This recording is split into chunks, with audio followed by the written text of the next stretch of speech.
Like dessert with your meal, sourdough bread with a slab of jelly. Delicious. But how did we get here? These folks are on that bread baking journey, signed up for a class taught by UT Extension. Paying just a little dough to be here, they learn to make biscuits and sourdough bread. Kristen Arceo says she loves adding bread as a side to winter dishes. Yeah, especially this time of year. It's nice to have with soups and other stews and things that I like to make for dinner.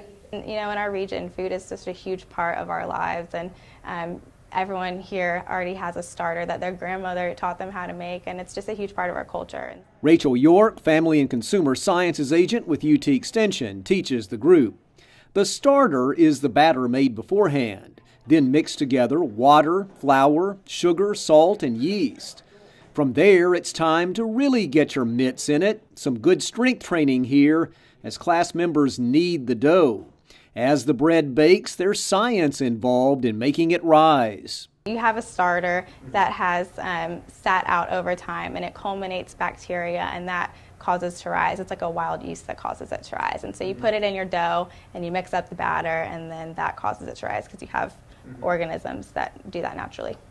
Also, what's unique in Unicoi, this facility here for the community to use. Open just a few months, already some 500 visitors have experienced the Mountain Harvest Kitchen, either renting the equipment to cook or attending classes like this one. This community kitchen is the only one like it in a 50-mile radius, serving people in 3 states.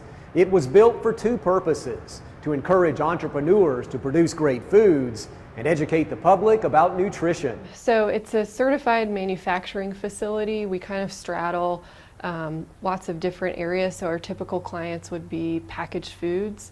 So somebody that's making pickles or jams or jellies. By the end of class, bread bakers leave with knowledge, newfound confidence, and their own starter to take home to pop in the oven. So how did we get here? The right recipe, good cooking, and a place where all the ingredients come together. This is Charles Denny reporting.